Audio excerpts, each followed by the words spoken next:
Hello, my friend. Today I will tell you another long-forgotten legend.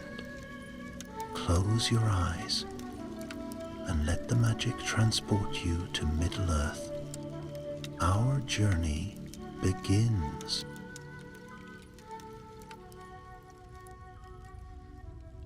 In the gentle dusk of Lindon, when the sea whispered softly against the white shores and the stars were only beginning to glimmer, a young lore master named Erdasil walked alone by the tide line. He often came here at twilight when the memory of drowned Beleriand seemed closest, for the waves sometimes carried remnants of the elder day. In the gentle dusk of Lindon, when the sea whispered softly against the white shores and the stars were only beginning to glimmer, a young lore master named Erdasil walked alone by the tide line.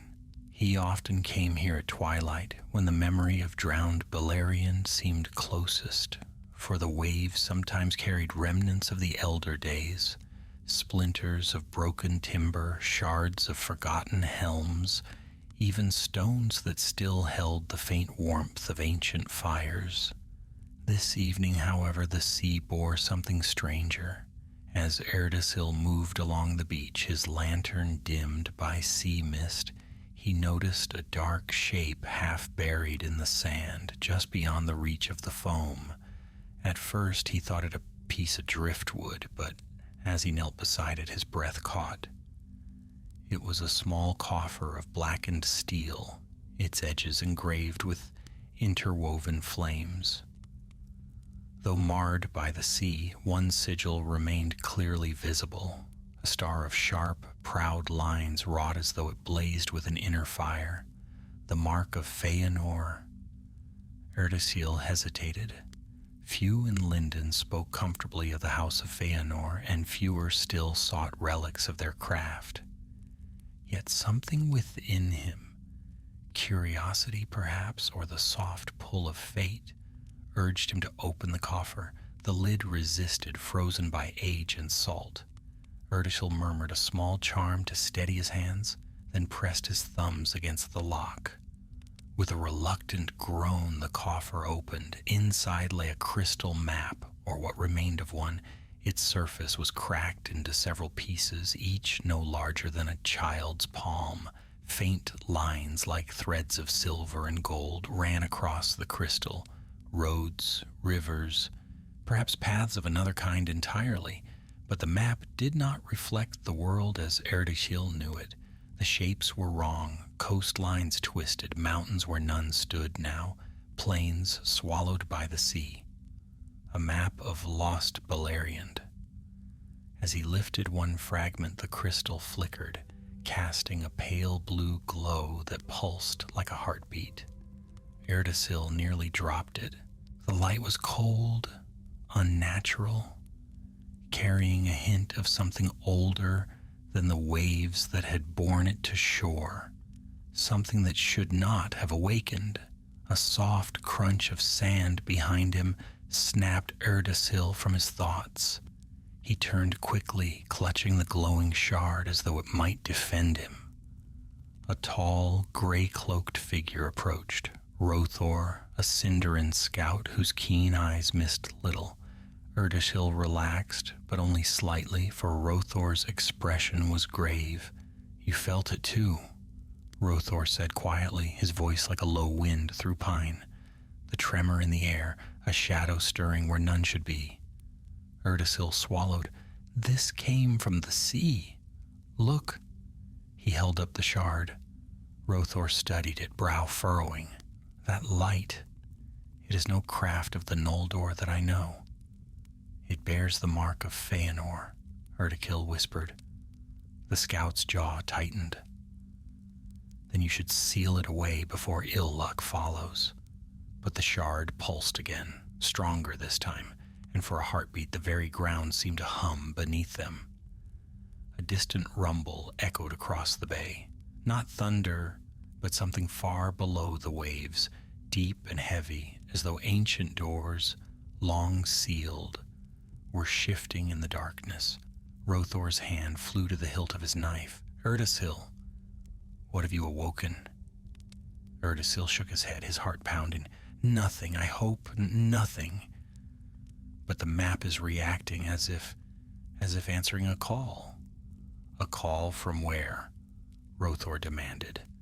Before Erdasil could answer, the shard flashed bright, painting their faces in icy blue.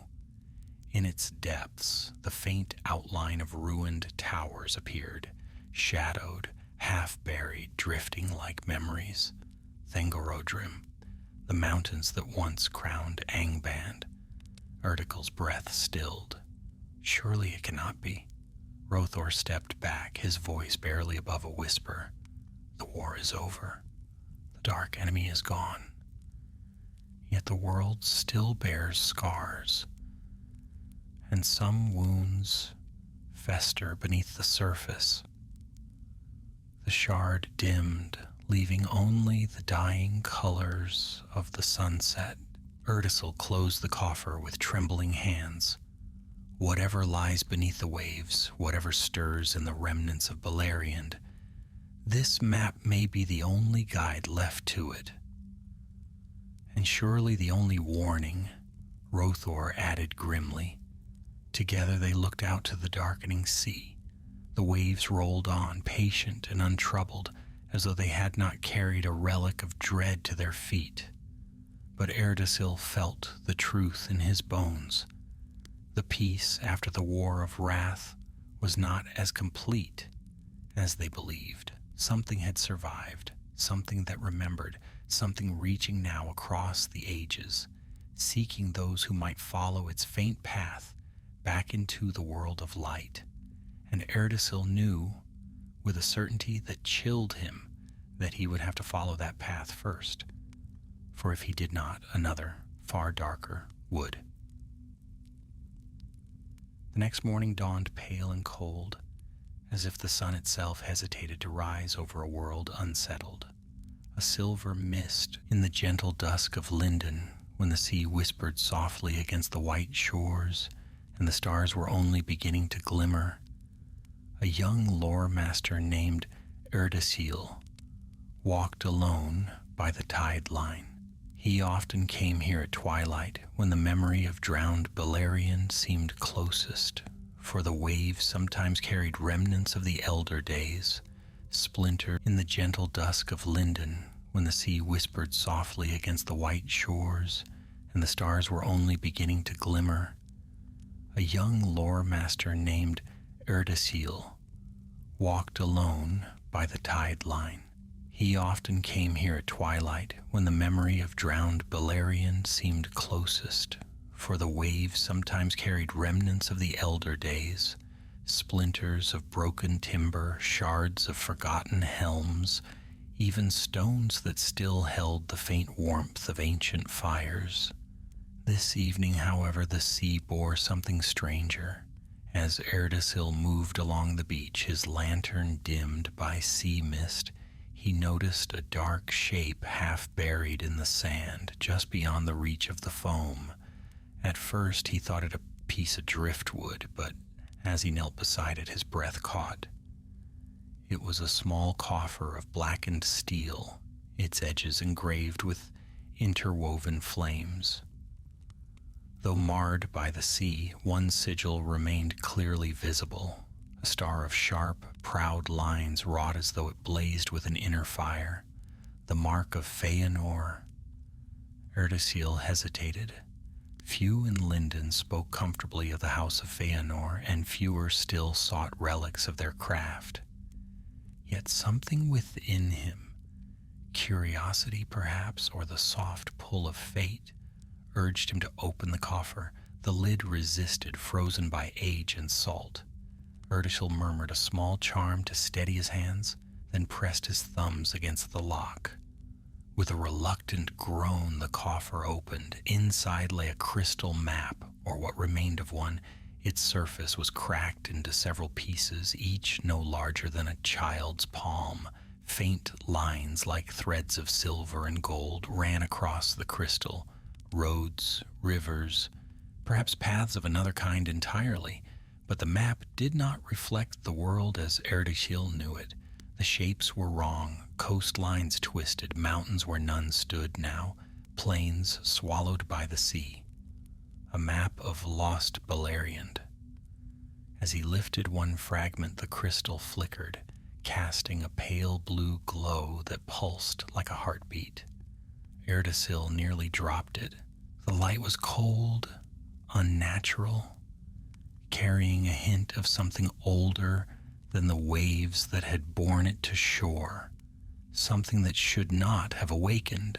A soft crunch of sand behind him snapped Erdeshil from his thoughts. He turned quickly, clutching the glowing shard as though it might defend him. A tall, gray-cloaked figure approached. Rothor, a Sindarin scout whose keen eyes missed little. Erdeshil relaxed, but only slightly, for Rothor's expression was grave. "You felt it too," Rothor said quietly, his voice like a low wind through pine. The tremor in the air, a shadow stirring where none should be. Erdeshil swallowed. "This came from the sea. Look."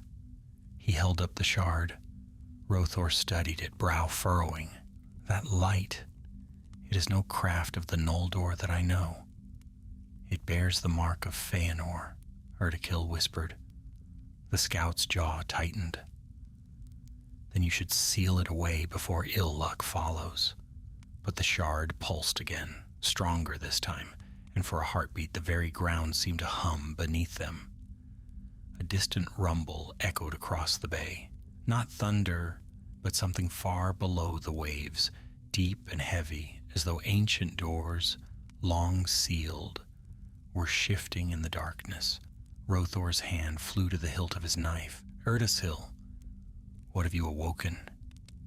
Erdeshil shook his head, his heart pounding. "Nothing, I hope, nothing. But the map is reacting as if answering a call." "A call from where?" Rothor demanded. Before Erdeshil could answer, the shard flashed bright, painting their faces in icy blue. In its depths, the faint outline of ruined towers appeared, shadowed, half-buried, drifting like memories. Thangorodrim, the mountains that once crowned Angband. Erdeshil's breath stilled. "Surely it cannot be." Rothor stepped back, his voice barely above a whisper. "The war is over.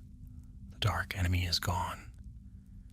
Yet the world still bears scars, and some wounds fester beneath the surface."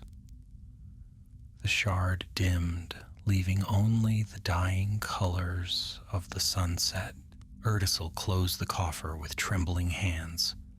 Whatever lies beneath the waves, whatever stirs in the remnants of Beleriand, this map may be the only guide left to it. And surely the only warning, Rothor added grimly. Together they looked out to the darkening sea. The waves rolled on, patient and untroubled, as though they had not carried a relic of dread to their feet. But Erdeshil felt the truth in his bones.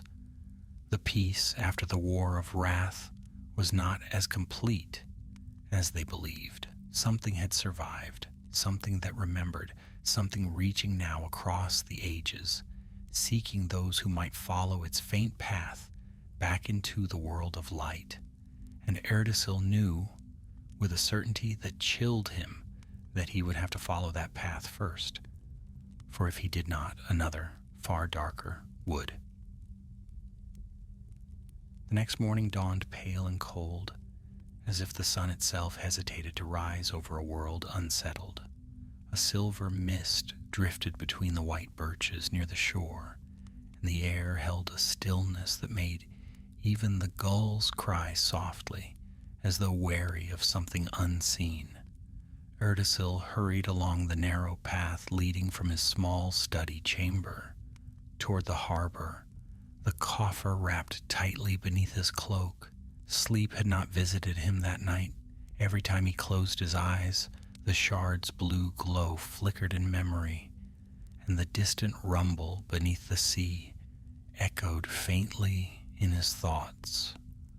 Rothor waited for him near the docked skiffs, already prepared for travel. The Sindarin scout stood straight-backed, his gray cloak drawn tight against the morning chill, his sharp gaze turned toward the restless water. He did not greet Erdashil at once. Instead, he lifted his chin toward the coffer. "You brought it," he said quietly. "I could not leave it behind," Erdashil replied. "If something has awakened, we must understand what it seeks." Rothor gave a low sigh. "Then we will go to Gil-galad. He must know of this." Erdashil nodded, though a knot tightened in his stomach.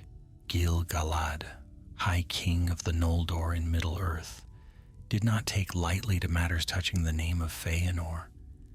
Yet if anyone held the wisdom to decide the relic's fate, it was he. They pushed off into the water, Rothor guiding the small skiff with steady strokes. Mist curled around them like pale fingers. The soft splash of oars was the only sound, until a tremor rippled through the water, so faint Erdashil wondered if he imagined it. But Rothor's hands stilled.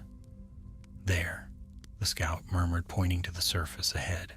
A patch of water had darkened, not as though shadow passed over it, but as if a bruise spread beneath the waves. Small bubbles rose, whispering a faint hiss, then vanished. The bruise faded as quickly as it came. Erdashil clutched the coffer. The map reacts to something deep below.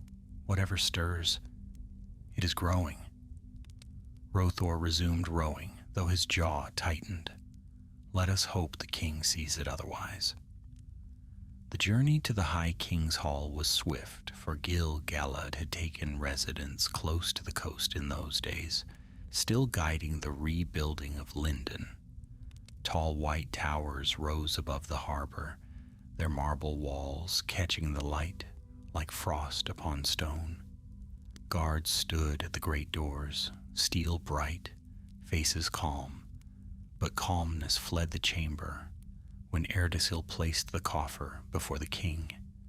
Gil-galad regarded it in silence. His dark hair fell like a river of night over the shoulders of his blue mantle. His eyes, bright as starlight, rested on the sigil etched into the lid. At length he said, "Few relics of Feanor's sons survive. Fewer still return from the sea. Why would this wash ashore now?" Erdashil opened the coffer. The shards lay still and dark at first. Then the largest fragment quickened, glowing faintly as if sensing fresh air. Gil-galad leaned forward. "A map," he murmured, "but no map of the world that is. These lines, these coasts no longer stand." "It shows Beleriand," Erdashil said, "as it was before it sank, and something else. Last night the shards stirred. It showed ruins of a place I fear we both know." He hesitated. Gil-galad lifted a hand. "Speak." "Thangorodrim." A shadow crossed the king's face. Rothor stiffened beside Erdashil. "Impossible," Gil-galad said softly. "Those mountains are broken, the pits beneath them destroyed." "So we believed," Rothor replied. "Yet something moves in the deeps. We both felt it." Gil-galad's gaze darkened. He reached out, and as his fingers touched the shard, it pulsed again. A thin crack of blue light raced across its surface, forming a single symbol, an angular rune, sharp as a blade.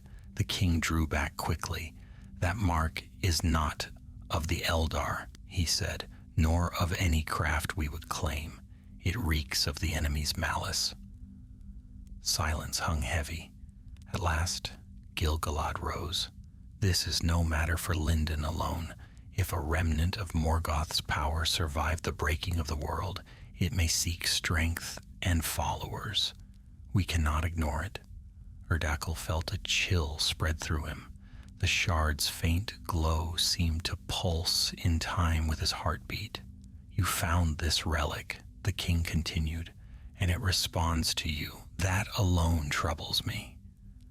but it may also be the only guide we have. I will not command you, Erdesil, but I ask this. Will you follow where it leads and learn what threatens our peace? Rothor stepped forward before Erdesil could speak. He will not go alone. I go with him, for I have seen too much darkness to let it rise anew. Gil-galad nodded. Then you too shall go, but you will not go without aid. He turned toward the side doors and gestured. They opened to reveal a young elf maid with hair like copper flame and eyes bright as morning sunlight. She wore a traveler's cloak, and at her side hung a narrow staff crowned with a crystal ember. This is Laneth of the Noldor, Gil-galad said. Her firecraft is among the finest of her kin.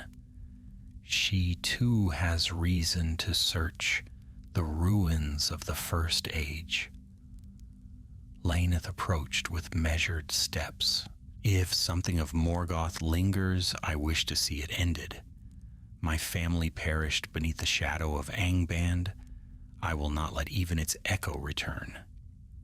The king looked upon the three of them, lore master, scout, and fire wielder, and gave a single solemn nod. Then you will go to the new-formed coasts, where Beleriand lies drowned. You will follow what paths the map shows, and you will return with truth, whatever form it takes. Erdical breathed deeply, feeling both fear and a strange sense of purpose settle upon him. The map had found him, and now the journey it demanded would begin. They set out from Lindon beneath a sky veiled in pale clouds, the morning wind carrying the scent of salt and distant rain. Though the sun had risen, its light seemed muted, as though unsure whether it should shine upon three travelers, bound toward the remnants of a world long destroyed. Erdakel rode at the front, the coffer secured within his pack, the shards wrapped in cloth, yet still faintly warm against his back. Rothor strode beside him on foot, his long stride tireless, while Laneth followed with quiet grace, her copper hair glinting like a smoldering ember whenever the sun broke through the clouds. Their course led westward toward the fractured coast where once the plains of Thargelion and the proud halls of Nargothrond had stretched in green splendor. Now the waters shivered over the drowned lands, and sharp black rocks jutted where ancient mountains had been riven apart. Few ventured there, for the sea was still restless, and strange things had been sighted on lonely nights. Lights glimmering beneath the waves, shadows slipping across the shoreline, echoes of voices where no living soul walked. By midday they left the last paths of Lindon behind. The land sloped gently toward the cliffs, and the wind grew sharper. Erdesil tightened his cloak, glancing at the sea far below. White foam burst against ragged stone, yet even from that height he thought he saw a darker pattern beneath the waves, a vast shape drifting slowly as though the sea itself held its breath. Rothor noticed his stare. The coast has changed much in these few years, he said. The earth still shifts where the war tore the roots of the world apart. Do not trust what seems calm. I trust little today, Erdesil replied, least of all the thing we follow. Laneth drew closer. Has the shard stirred again? Erdesil shook his head. No, not yet, but I feel it waking as if it knows we near the place it seeks. The path narrowed, forcing them single file. Loose stones slid beneath their boots. More than once, Rothor halted to scan the horizon, his sharp eyes narrowing. Birds are too few, he murmured once. In such weather, they should be wheeling overhead. Something has unsettled them. Perhaps we are not the only ones journeying this road, Laneth said softly. They made camp that evening at the edge of a twisted pine forest. The trees leaned away from the sea, their trunks warped by salt wind and trembling earth. Erdical gathered driftwood, Rothor set watch, and Laneth struck a spark from her staff, coaxing a small, steady flame. Its glow felt warm and reassuring against the creeping gloom. As night deepened, Erdakel unwrapped the shards. The largest piece glimmered faintly, the patterns within shifting like distant starlight beneath ice. When he touched it, the air hummed. Laneth watched with intent eyes. It senses something. Perhaps it is close. Rothor approached quietly. Let me see. Erdical held the shard between them. The blue light brightened, then leapt into a clearer shape, faint lines forming cliffs, caves, and narrow channels along the coast. A small mark pulsed near a jagged inlet. There, Erdical whispered, a point of interest or danger. Rothor frowned. That cove lies where the mountains of Himring once touched the sea. Now only broken ridges remain. Laneth leaned closer. Do you see the second mark? Faint, but beneath the first. They all stared. A shadowed symbol lay partly hidden within the lines of the map, an arching curve like a twisted claw. Rothor stiffened instantly. That is no elven rune. No, Erdakel agreed. It belongs to Angband. For a moment the fire seemed to dim. Laneth reached out, her voice low but steady. This is why Gil-galad sent us. We must follow it, though it leads to a place marred by ancient evil. Rothor nodded reluctantly. Then we follow, but we do so with care. They slept lightly that night. Erdashil dreamed of deep waters, of blackened towers leaning beneath the sea, and of something vast stirring in the gloom. He woke before dawn, breath unsteady, though he could not remember what had chased him through the dark. They set out again at first light. As they neared the coast, the land grew harsher. Cracked stones littered the ground, seams of black glass cut through the cliffs, remnants of the terrible fires that once poured from Thangorodrim. The sea roared below, darker than before as though stirred by unseen currents. By midday they reached the inlet marked on the shard. The cliffs formed a narrow crease in the coastline, and a steep path led downward. From above it appeared empty, only rock and shadow. Yet Erdashil felt a faint tremor beneath his feet. Rothor crouched and brushed the ground with his fingertips. Tracks, he murmured, but not of elf or man. Laneth knelt beside him. What then? Rothor's expression tightened. Something that walks upright, but drags one foot. The print is warped, as though deformed. Erdashil swallowed. Could any creature of Angband still linger? Some fled the ruin, Rothor said grimly. Many were slain in the breaking of the world, but perhaps not all. They descended the cliff path cautiously. At the bottom, the inlet stretched into a hollow of stone. Pools of seawater filled narrow cracks, and a low archway led into darkness. The shard within Erdashil's pack grew suddenly hot. He drew it out, and light burst forth, illuminating the archway. The symbol of Angband blazed within the crystal, brighter than before, as if calling to something waiting beyond. Stone grated. A slow, scraping sound echoed from the shadows. Laneth raised her staff. Rothor drew his blade. Something moved within the darkness, small, hunched, dragging its malformed leg. Its eyes glowed faintly, neither fully beast nor wholly thinking.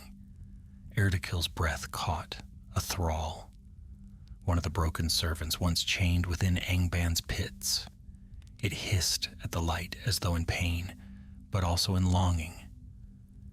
It seeks the shard, Erdasil whispered, horror and pity warring within him.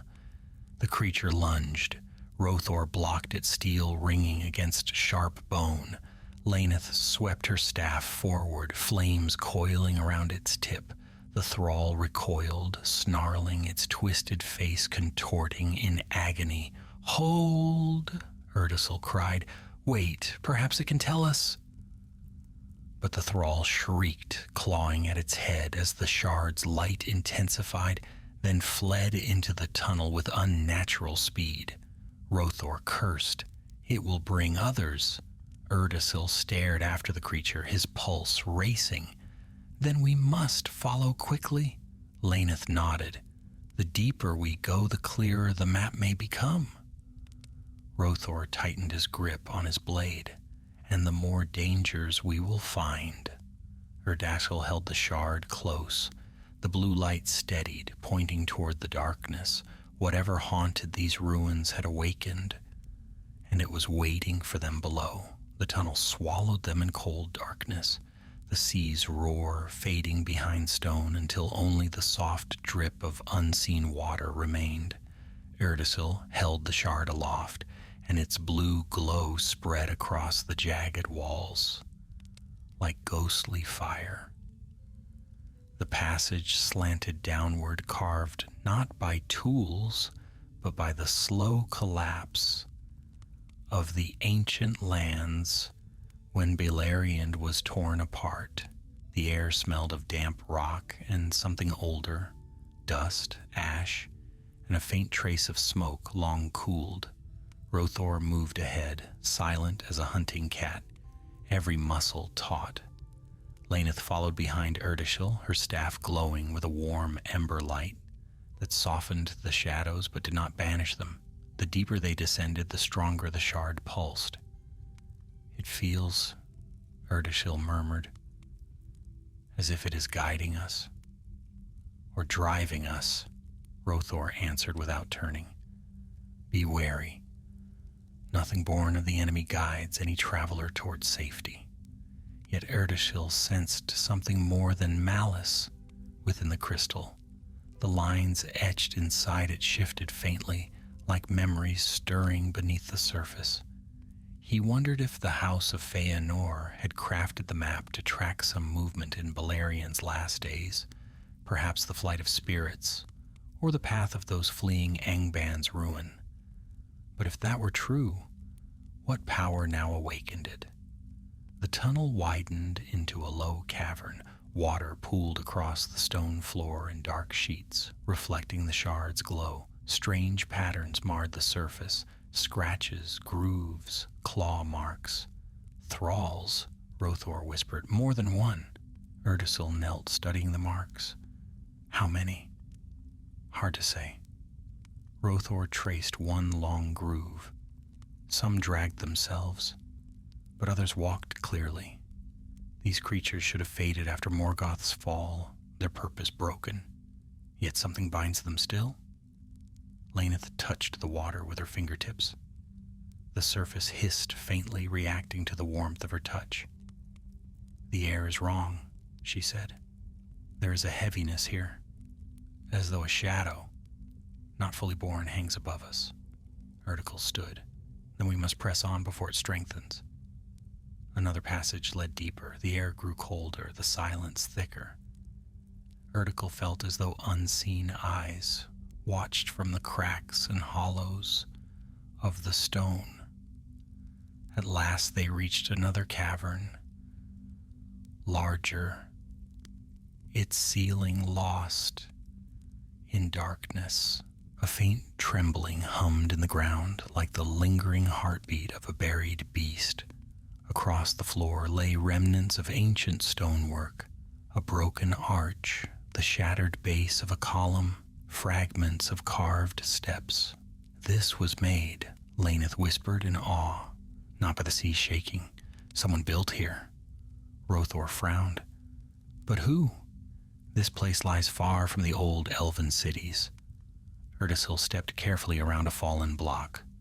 "Look at the carvings. They are crude, but shaped by hands that once served others. Thralls used these chambers, perhaps as hiding places or places of waiting after their masters fell. A sudden scramble of stone echoed from the far end. Erdactyl spun, holding the shard high. Something crouched beyond the broken arch, thin, twisted, its limbs too long and its movements erratic. Its pale eyes reflected the shard's glow, the thrall he had seen above. It watched them with a trembling hunger, shrinking from the light but unable to flee. Laneth lifted her staff, flame brightening. "Speak, if you still know speech," she said softly. The thrall hissed, but the sound was weak, more sorrow than threat. It pressed a hand to its skull, shuddering. "Light," it croaked, the word raw and broken. "It calls." Rothor stepped forward, blade lowered but ready. "The shard? Why?" The thrall cringed. "Masters. Echo." The temperature in the cavern dropped sharply. Erdactyl felt the stone beneath his boots tremble again, stronger this time. "What echo?" Erdactyl asked, though fear tightened his throat. "Tell us." The creature writhed, clutching its head. "Down, down." It pointed toward a narrow passage almost hidden behind a curtain of fallen debris. "It wakes. Calling. Calling." Laneth's face paled. An echo of Morgoth's will. "But not the dark enemy himself," Erdactyl said quickly, though he was not certain. The Valar had cast Morgoth beyond the world, yet shadows of great evil often lingered long after the source was gone. Perhaps only a remnant, a memory trapped in the ruins. "Even a memory can kill," Rothor replied. The thrall screamed suddenly, a sharp, ragged sound that bounced along the cavern walls. It staggered back, beating its fists against stone. Erdactyl reached out instinctively, but Rothor caught his arm.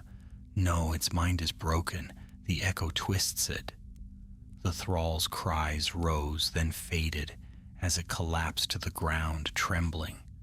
Erdactyl watched it with a heavy heart. "Should we?" But before he could finish, the ground trembled again, much stronger.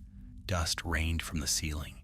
A distant roar boomed through the stone, neither fully natural nor wholly alive. Laneth's eyes widened. "The echo strengthens." Rothor grabbed Erdacyl's shoulder. "We move now."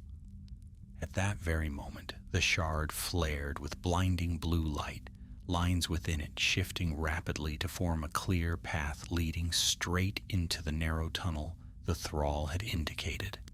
Erdactyl steadied his breath. "That is our road." Laneth nodded. "Then we follow it before the shadow gathers its full strength." Rothor cast one last look at the trembling thrall, then turned. "Let us pray. The way is not shut." Together they plunged into the narrow passage.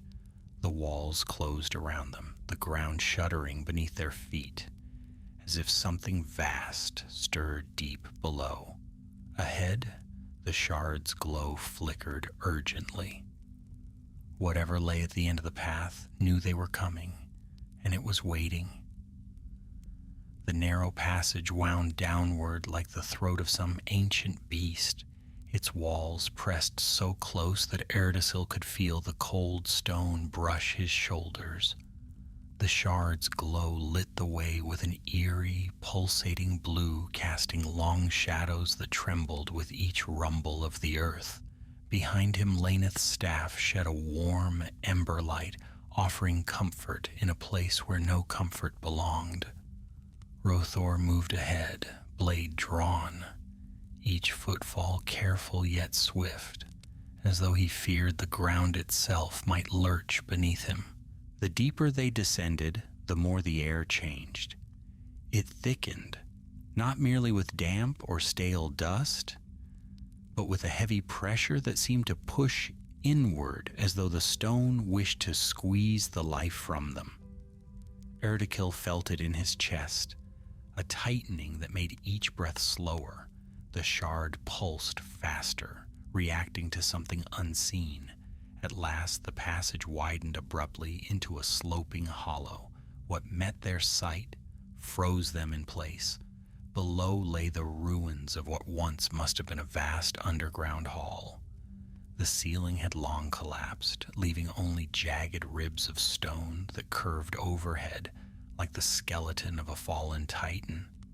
Black pillars, broken and twisted, jutted from the floor, remnants of crude masonry built by thralls in the last desperate days before Angban's ruin.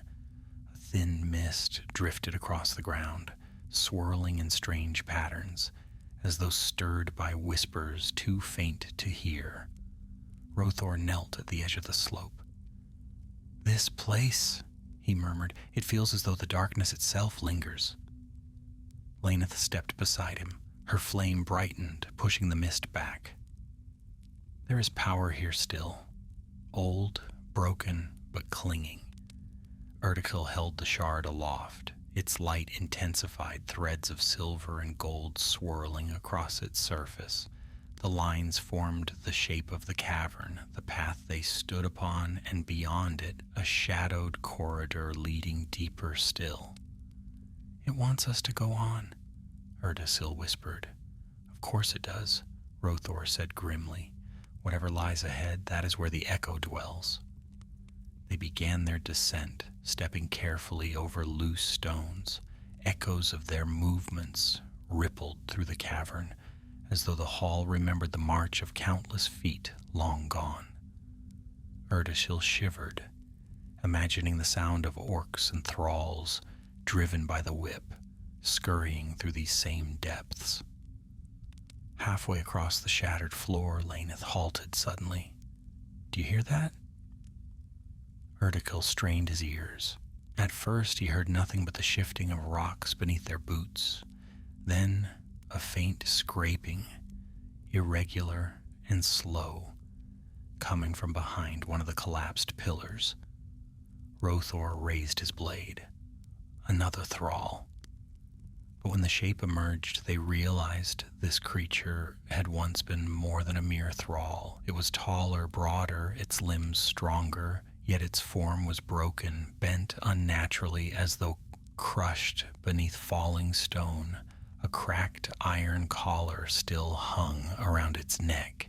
Its skin was pale and scarred, and its eyes glowed faintly red. "A soldier of Angban," Laneth whispered, "twisted beyond death."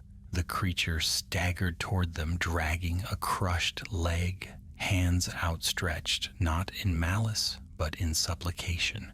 "Light," it rasped. "Give light." Erdishil took an involuntary step back. "It seeks the shard as well?" Rothor tightened his grip. "Or what lies within it?" The creature dropped to its knees, trembling violently. Its voice cracked like broken stone. "Master calls." The air shivered. Erdishil clutched the shard to his chest as a pulse of cold power swept through the cavern, stirring the mist into frantic swirls. The creature shrieked, its broken body convulsing. "No!" Laneth cried, rushing forward, but Rothor caught her arm. "Do not touch it. The echo is consuming it." The creature's eyes widened with terror, then its body collapsed inward like ash pulled by an unseen wind. It melted into dust that drifted across the stones before settling in silence. Erdishil's hands trembled. "This echo. It is hunting the remnants of its old servants. Gathering strength," Rothor added darkly, "or silencing them." They pressed onward, leaving the cavern behind. The corridor beyond was narrow and steep, carved into steps by rough hands. The air grew colder with each downward stride. Erdasil felt as though unseen fingers brushed against the back of his neck. The steps ended at a chasm that split the earth. The shard flared brightly, revealing a narrow stone bridge spanning the gulf, a precarious path of crumbling rock. Laneth peered over the edge. "I cannot see the bottom." "That means it is too deep," Rothor replied. Erdasil stepped forward slowly. "We cross."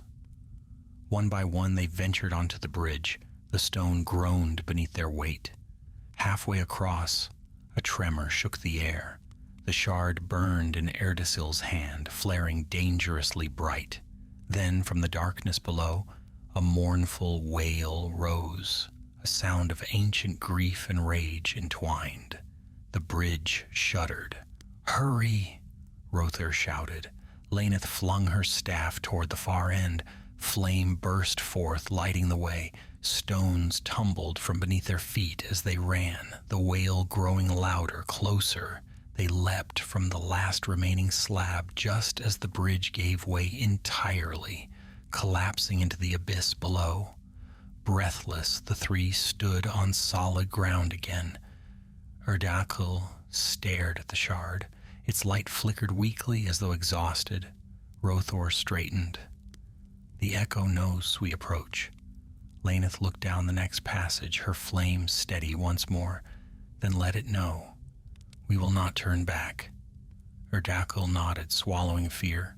"Forward then." Hand clutching the shard, he led them deeper into the earth, toward the heart of the lingering shadow. The new passage sloped downward in a long, spiraling descent, as though carved by the coiling roots of the world itself. Erdakil stepped with care, for the stone was slick beneath a sheen of moisture, and the walls glistened with a faint gray luminescence, some mineral touched by ages of darkness. The air carried a deep humming like distant thunder muffled beneath layers of earth. Each rumble stirred unease in his heart, reminding him that a power still lurked here, gathering its strength in the quiet places Morgoth had once defiled. Rothor moved close to the front, blade lifted, his keen eyes scanning every shadow. Laneth followed behind Erdasil, her staff bright with a warm glow that fought back the heavy gloom. Their footsteps echoed strangely, returning in distorted murmurs, as though the stone whispered back words they had not spoken. "How deep have we come?" Erdakil asked softly as they rounded another bend. "Too deep," Rothor answered, "far beneath the place where the world was torn by the Valor's wrath. These tunnels should have collapsed long ago." Laneth touched a hand to the wall. "Something holds them together, something powerful." Erdasil looked down at the shard in his hand. Its glow dimmed and brightened in gentle pulses, pointing forward. "This map," he murmured, "was not crafted only to show lost lands. It was meant to reveal things hidden, things sealed away." Again the stone floor trembled beneath their feet, soft at first, then stronger. A distant howl echoed up through the tunnel, neither holy beast nor holy wraith. Erdasil felt a chill run down his spine. "We are not alone," Rothor said quietly. "Prepare yourselves." The tunnel finally broadened into a wider chamber, its floor split by jagged cracks. Stalagmites rose like blackened teeth, and stalactites hung overhead like the spears of some sleeping army. Strange markings covered the walls, deep gouges, some straight, some spiraling, but all carved in frantic haste. "Thrall marks," Laneth whispered. "But what drove them to scratch the stone so fiercely?" "Fear," Rothor said, brushing a finger across one. "Whatever came through here terrified them." Erdasil studied the marks closely. They were desperate, not malicious. The thought tightened his chest. Thralls, no matter how broken, were once living souls, and even they fled from what lies ahead. A sudden sound snapped their attention, a faint dragging, almost rhythmic. They spun toward a gap between two pillars of stone. A figure emerged. It moved slowly, as though each step cost it pain. Torn robes hung from its gaunt frame, and its face was hidden by a tangle of gray hair. Its hands trembled at its sides. "Another thrall?" Laneth asked, though uncertainty wavered in her voice.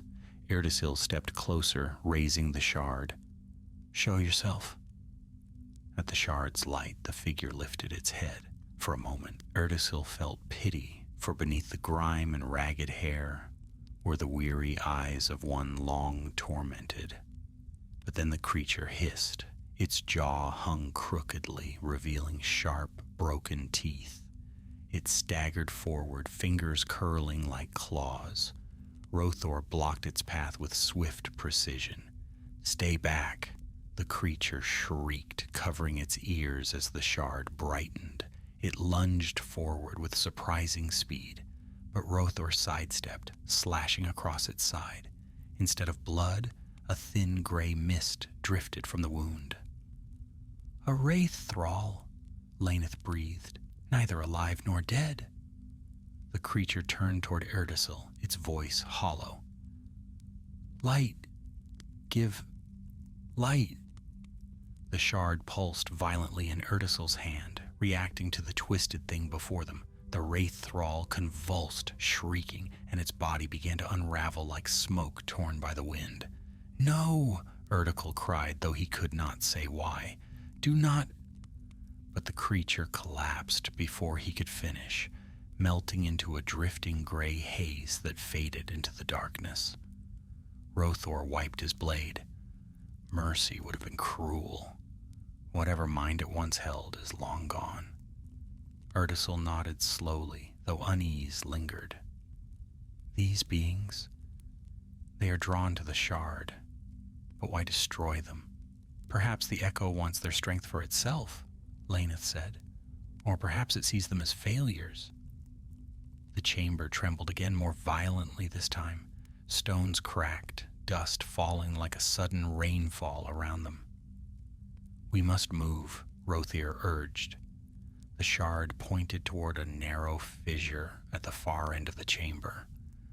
The crack in the stone seemed almost alive, a faint breath of cold air drifting through it. They squeezed through, entering a corridor shaped by ancient fire. Black, glassy streaks ran down the walls, as though molten rock had once coursed through them. Erdasil could imagine the wrath of the Valar breaking these halls, fire ripping through Angban's foundations. At last they reached a great stone doorway, half shattered. The shard glowed fiercely, its light forming a sharp beam pointing directly into the darkness beyond. "This is the way," Erdasil said. With a shared nod, they stepped through the broken arch.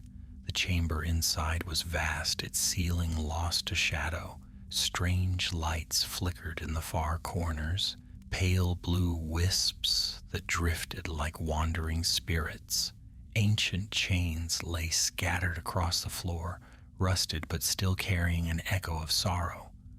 Laneth whispered, "This was once a prison." Rothor's expression darkened. "A place of torment. I can feel the weight of it." Erdasil walked forward, the shard's glow brightening.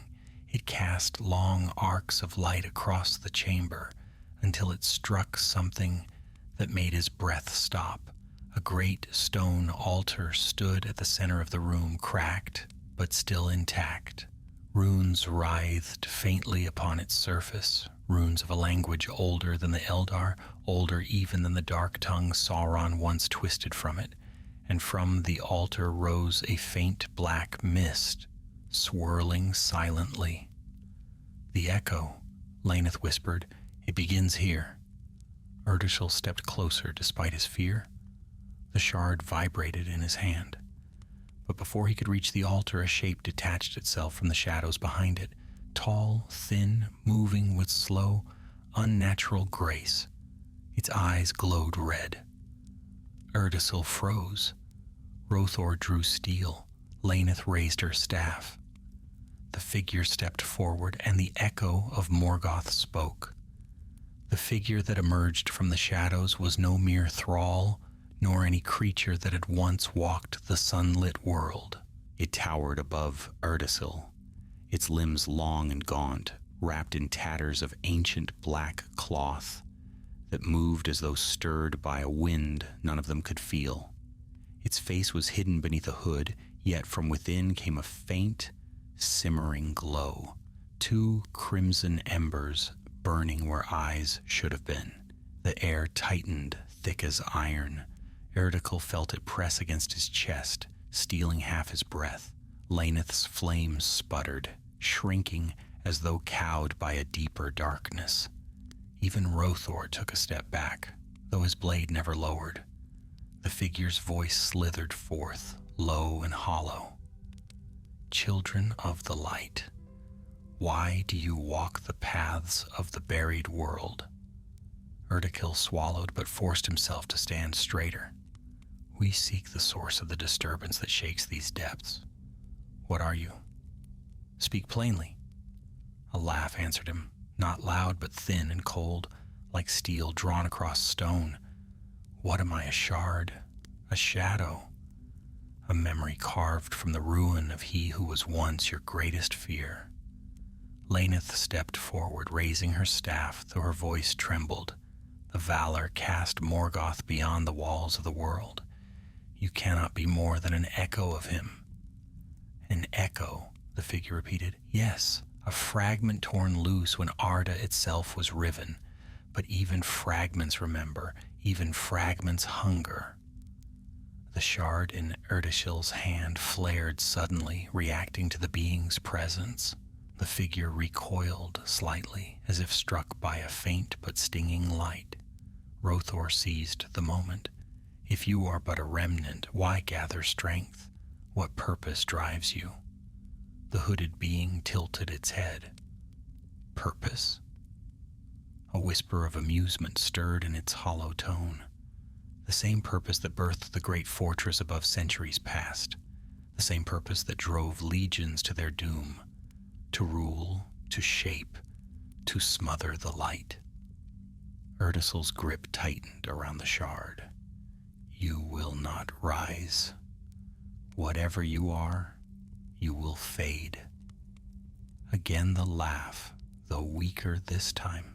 The echo's form shivered, as though held together by a fraying thread. I fade, yes, but slowly, too slowly. The earth tore and drowned, yet left chambers for me to coil within. I reach out to those who still remember the lash of Angband, and through them I strengthen. Erdacil's heart sank.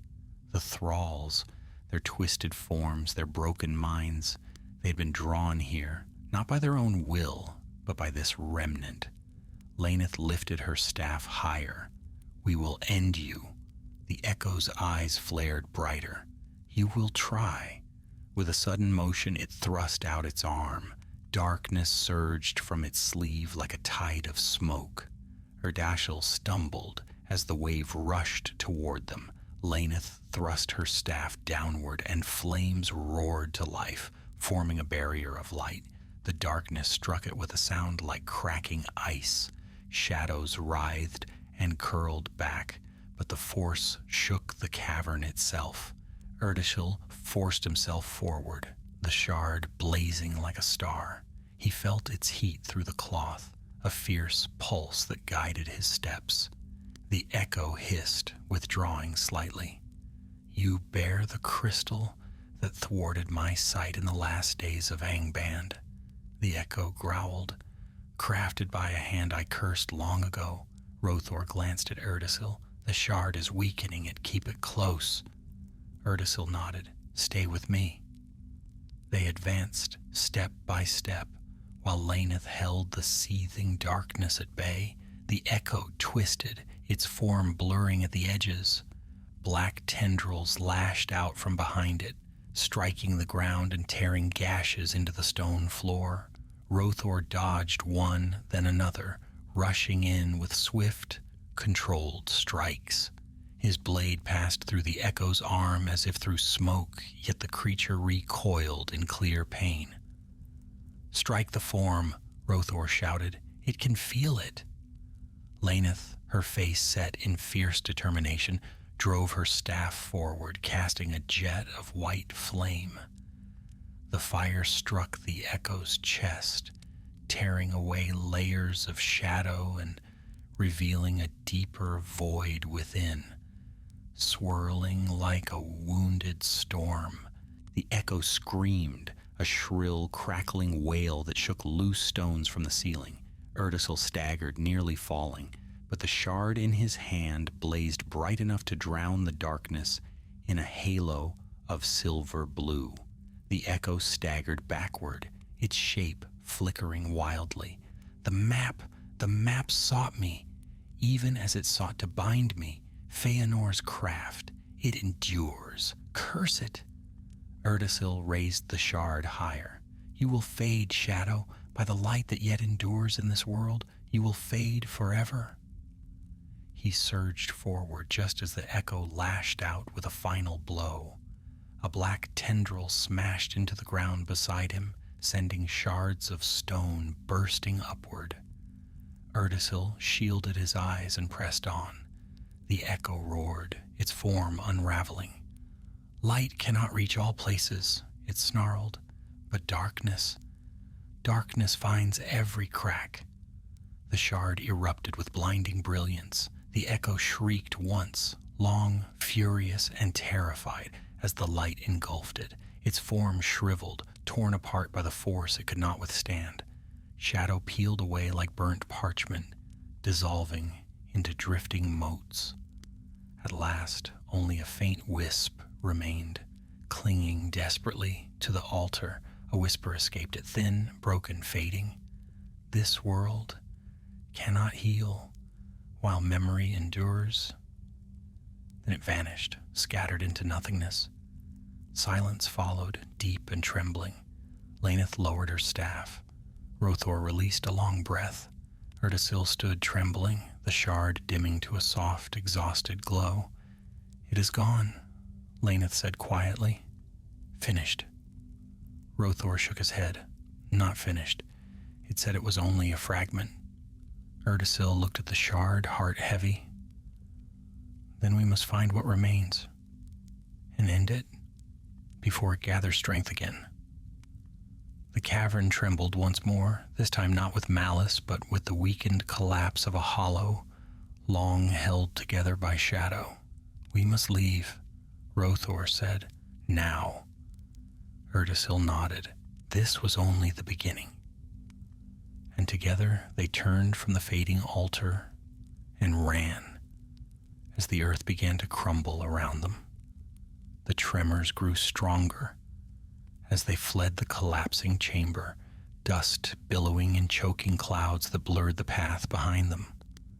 Erdasil clutched the shard tight beneath his cloak, its dim light guiding him even as the world shuddered.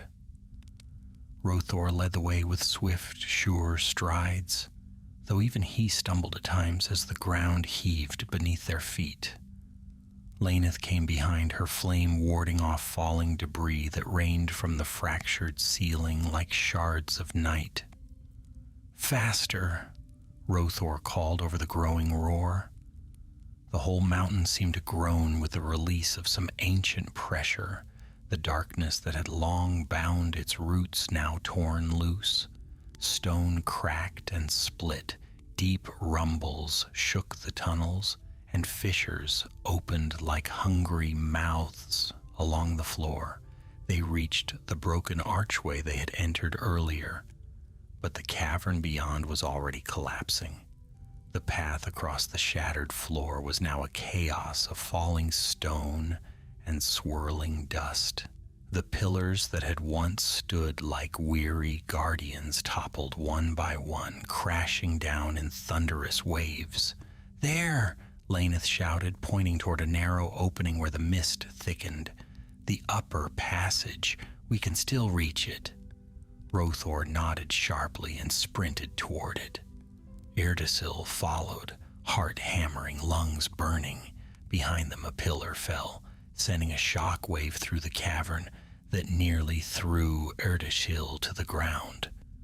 Laneth pulled him upright, and together they stumbled after Rothor. They ducked into the opening just as a portion of the cavern floor gave way, plunging into darkness with a terrible roar.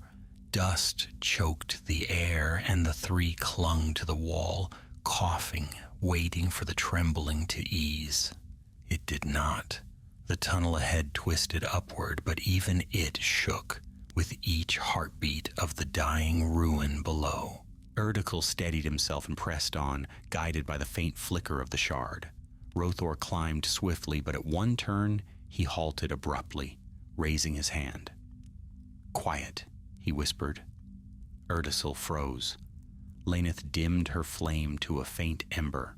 From below came a sound, a slow, dragging scrape, not stone collapsing, not the roar of the earth's shifting. It was deliberate, repeating, growing nearer. Rothor's jaw tightened. Something survived. Laneth stepped forward, staff raised.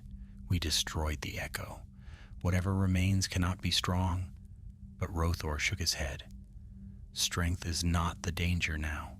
Desperation drives creatures to madness." Erdikil peered back down the tunnel. In the dust-thick haze, a shape moved, jerking, stumbling, but advancing with grim persistence. A thrall, twisted and broken, crawled toward them, its limbs scraping against the stone. Its eyes glowed with faint red embers. "It follows the echo still," Erdisil whispered, "even after its master is gone." The thrall let out a low, keening wail and lunged with startling speed. Rothor met it head-on. With a swift strike of his blade, he knocked it back, but the creature clung to his arm, its grip like iron. He grimaced, straining to shake it free. Laneth thrust her staff, and a burst of flame struck the thrall's shoulder. The creature shrieked and released Rothor, only to hurl itself at Erdisil. Erdisil raised the shard instinctively. Light burst forth, pure, fierce, blinding. The thrall was thrown backward, as though struck by a hammer of light. Its body crumpled, then dissolved into ash that drifted down the tunnel like dark snow. Silence fell at last. Rothor exhaled slowly, wiping dust from his brow. "Let us hope no more wander these ruins. They will lose their purpose now," Laneth said, though her voice held lingering sorrow. "The echo bound them. Without it, they are lost." "Then we must leave them to fade," Rothor replied. They climbed on. The trembling grew weaker as they ascended, though the air remained heavy with dust and the sharp scent of shattered stone. At last, a faint glow appeared ahead, the gray promise of daylight. Erdisil quickened his pace. "We are close." Moments later, they emerged from the tunnel into the open air. The sky above had darkened with storm clouds that churned like boiling smoke. Lightning flashed far out over the sea, illuminating the jagged cliffs that towered on either side. The wind howled across the broken coast, whipped into fury by the shifting earth beneath. The inlet, where they had first descended, now yawned wide, its rocks cracked and scattered. The sea surged into the widening fissures, swallowing the shattered entrance with thunderous waves. Laneth braced herself against the wind. "The land is tearing apart. The echo's presence held these depths together. Without it, the earth seeks to heal itself, or bury what should never rise again," Rothor added grimly. Erdisil looked down at the shard. Its glow had dimmed to a soft, weary flicker, like a hearth fire fading after a long night. "This map was bound to the echo," he said. "Destroying the shadow weakened it, but not destroyed entirely." Laneth murmured, "The lines still shift. It shows another path." Erdisil watched as faint silver threads formed across the crystal, paths leading not downward, but westward across new-formed coastlines. Rothor frowned. "Another location?" "Yes," Erdisil answered. "Another remnant, another echo." "We should rest first," Rothor said firmly. "The storm grows stronger." and the land beneath us is unstable. Laneth nodded. There is shelter nearby. I saw the ruins of an old watch hut as we approached the cliffs. They moved quickly along the ridge, fighting the wind. Lightning cracked across the sky, illuminating the wild sea below. Erdasil felt the weight of exhaustion settle into his limbs, but he forced himself onward. There was no time to linger in places touched by shadow. They reached the hut, a small stone structure weathered by centuries, perched on the edge of the cliffs. Its roof had fallen, but 3 walls still stood, offering refuge from the storm. They entered and set a modest fire from the driftwood Laneth carried. As warmth filled the ruined shelter, Erdasil unwrapped the shard once more. Its glow steadied, revealing the new path clearly. Laneth studied the shifting lines. This leads toward the west, toward the drowned lands, near old Tarnufuin's edge. Rothor sighed softly. A cursed forest, even in the First Age, now half buried beneath the sea. Erdasil closed his eyes briefly. The echo that we destroyed was not the only one. Whatever broke from Morgoth's fall, scattered across the ruined world, we must find each remnant before they gather into something greater. Rothor placed a hand on Erdasil's shoulder. Then we will see this through. You are not alone. Laneth smiled faintly. Nor shall you ever be. Outside, the storm thundered across the sea, but within the small ruined hut the fire held steady, and though their journey had only grown darker, hope glimmered faintly in the shard's weary light. The storm raged through the night, lashing the cliffs with wind and rain, as though the sea sought to tear the land itself apart. Yet within the ruined shelter, the fire held its small circle of warmth, and the 3 companions rested as they could. Erdasil lay awake longest, listening to the storm's roar and the quiet pulse of the shard beside him. Though its glow remained faint, it throbbed steadily, as if gathering strength for the path ahead. When dawn returned, it came gray and cold, with a mist that clung to the ground like tattered veils. The storm had passed, but its voice lingered in the restless waves below. The air tasted of salt and lingering thunder.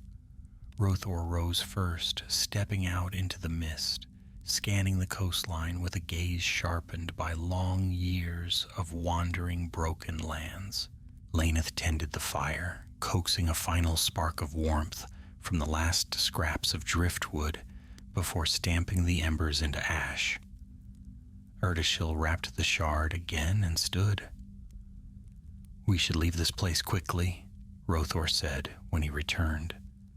The cliffs have grown unstable. Parts of the ridge fell during the night. Erdasil nodded, though fatigue still tugged at him. The map shows the path angles westward from here, along the new coast. Laneth drew her cloak close. We must reach the next remnant before it gathers wandering shadows to itself. Even broken fragments yearn to be whole. They began their journey westward along the uneven ridge, moving among fallen stones and tangled roots revealed by the storm. The sea thundered far below, its gray waters churning with a restless fury. In many places, the land had collapsed entirely, forming deep cracks filled with swirling foam. By midday, the mist burned away, revealing the strange new landscape that the drowning of Beleriand had left behind. Where once great forests stood, only jagged stumps thrust from the soil like bones. Where green plains had stretched unbroken, now lay wide shallows of water dotted with half-buried ruins. In the distance, the twisted remnants of hills rose from the surf like dark islets. This land is haunted, Laneth whispered, her voice soft with reverence and sorrow. Not by spirits alone, but by memory. Rothor glanced at her, Then let us tread lightly through it. The shard stirred as they walked, its glow faint yet insistent, guiding them along the fractured coastline. Erdasil followed its pull, trusting its craft, though he did not fully understand it. Every so often the shard would flicker more brightly, and faint lines would shift across its crystal surface, showing paths that no longer belonged to the world above. They continued until the sun hung low, painting the newly formed cliffs in a pale gold that could not warm their bones. Ahead, the land dipped into a shadowed valley where rusted black trees clung to the slopes. A cold wind drifted from the hollow, carrying the scent of old rot. Tower Nu Fuin once stood near this place, Erdasil murmured, a forest cursed by sorrow and many dark deeds. Now half drowned, Rothor added, a fitting place for another remnant to hide. Laneth's flame brightened. We should rest before entering? But Erdasil shook his head. No, the shard reacts strongly. Whatever lies within the valley, it stirs. As if to prove his words, the ground trembled faintly beneath their feet, not violently as before, but as though something deep in the earth shifted in its sleep. They descended the slope carefully. The trees grew denser and more twisted, their branches blackened as if scorched. Pools of stagnant water reflected the dying light with a dull sheen. No birds sang, no insects chirped. The forest breathed only silence. As they ventured deeper, faint shapes became visible among the roots, crumbling stones half swallowed by the soil, remnants of ancient walls or forgotten paths. Some bore faint runes, others were shattered beyond recognition. Old settlements, Rothor murmured, perhaps of men, perhaps of elves. The forest devoured much before it drowned. A sudden crack echoed behind them, sharp as a snapped bone. They turned, but saw only darkness and blackened trunks swaying ever so slightly. Do not stray, Rothor warned. The shadows move strangely here. Erdasil held the shard forward. Its glow brightened, casting long beams through the tangled undergrowth. The light revealed a narrow path between two massive fallen trees, leading toward a dark hollow in the hillside. That is the way, Erdasil said. They approached cautiously.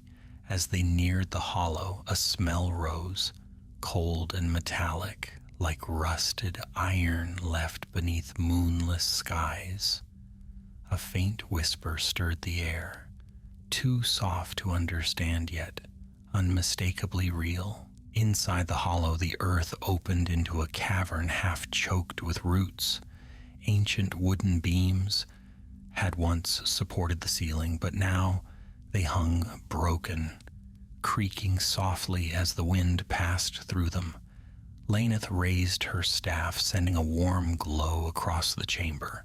The cavern floor was littered with cracked stones and rotted timbers.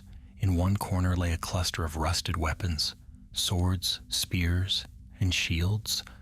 Long abandoned, many bore strange markings, neither wholly elven nor wholly human. Erdasil approached, kneeling beside a rusted shield. These were forged in haste, he said, likely for those fleeing the final days of the war. Rothor nodded, and they never escaped. Before Erdasil could respond, the shard flared with sudden force. The light shot outward in a narrow beam, illuminating the far wall of the cavern where roots hung thickest. Beneath them, half buried in soil and stone, something glimmered, an object wrapped in shadow. Erdasil stepped closer. A second crystal fragment lay there, smaller than the shard he carried, but unmistakable. It pulsed with a dark light, as though reflecting the echo of a distant flame. The second piece, Laneth whispered, another part of the map. As Erdasil reached out, the air turned icy. A low moan drifted through the chamber. The roots trembled, dust sifted down from the ceiling. Rothor stepped beside him, blade raised. Something guards it. From the darkness, a shadow stirred. Shapeless at first, then forming into a figure taller than any elf, its limbs long and twisted. No eyes shone from within its hollow face, yet Erdasil felt its gaze like a weight upon his soul. The fragment's guardian, Laneth raised her staff, fire erupting in brilliant flame. "Stand back!" The creature recoiled, but only for a heartbeat. Then it lunged. Rothor met it with steel. Erdikil stumbled back, clutching the shard as its light brightened, drawn toward the second fragment. The two crystals resonated with each other, their glows rising in a unified pulse. The shadow creature shrieked, striking at Rothor with limbs like black whips. He blocked one, evaded another, but the force sent him crashing to the ground. Laneth hurled a wave of flame that seared the darkness, burning holes of light through the creature's form. Yet still it rose, howling in rage. Erdikil stepped forward despite his fear, holding the shard high. Its glow merged with the flickering light of the second fragment. A blinding burst filled the cavern. The guardian shrieked once, long and terrible, before unraveling into drifting motes of shadow that faded into the cold air. Silence returned. The only sound was Erdikil's breath trembling in his chest. Slowly he knelt beside the second fragment and lifted it from the soil. Its dark glow softened in his hand, becoming a pale shimmer. Laneth approached. 2 pieces now, the map grows stronger. Rothor stood, brushing dust from his cloak, and the echo grows weaker. Erdikil looked deeper into the cavern's shadows. Then we must find every fragment. Only when the map is whole will we know the full shape of the danger. The shard glowed faintly in response, threads of silver forming new paths. Beyond the drowned forest, their journey waited, darker still and far from over. Night had already fallen by the time they emerged from the hollow beneath the drowned forest. A pale, sickle-shaped moon hung low over the broken horizon, its light barely piercing the mist that wound through the blackened trees like wandering spirits.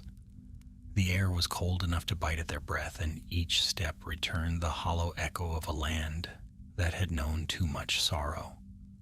Erdakil carried both shards now, the first glowing faintly blue, the second shimmering with a softer, darker hue. When he held them together, the air between them trembled, as if the fragments yearned to be whole. Thin lines of silver light traced themselves across their surfaces, shifting into new patterns. Faint coastlines, drowned valleys, and tangled paths flickered and vanished in quick succession. Rothor watched the shifting lights with narrowed eyes. It seems the map changes even without your touch. It responds to something I do not sense, Erdasil answered. Or perhaps it senses an echo that lies ahead. Laneth tightened her cloak, her flame shrinking to a small orb atop her staff. If we continue westward, we leave the last remnants of safe land behind.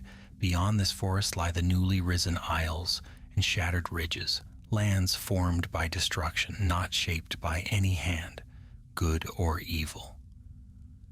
Then we tread carefully, Rothor said, and we do not wander apart. They continued through the drowned forest, following the faint pull of the shards. The path sloped gradually downward until the trees thinned and the land opened to the sea again. The ocean stretched like a dark mirror beneath the moon, silently swallowing the remains of the once great northern realms. Along the shore stood remnants of stone pillars, broken, half buried in sand, and covered with thick sea moss. Some tilted as though pushed from below, others lay shattered entirely. Erdical paused beside one and brushed the moss aside. Beneath it lay faint runes. "These are Noldorin," he murmured, "from the early years of the First Age." Laneth stepped close, studying the faded carvings. "A way marker, perhaps, or a boundary stone?" "No," Rothor said quietly. "Look there." Beyond the pillars rising from the waves like jagged teeth were the blackened foundations of some ancient fortress or watchtower.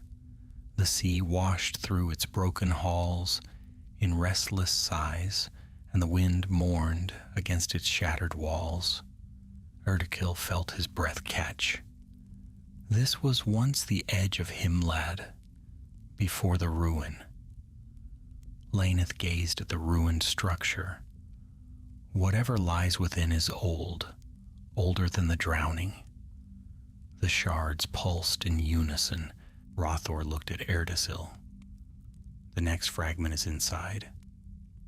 They approached carefully. The sea washed over their boots as they stepped onto the first fallen stones. The ground trembled faintly with each retreating wave, as though the foundations themselves shuddered beneath the burden of memory. Inside, the ruins opened into a great hall. Once it may have been a place of gathering, its high windows overlooking green plains and forested slopes.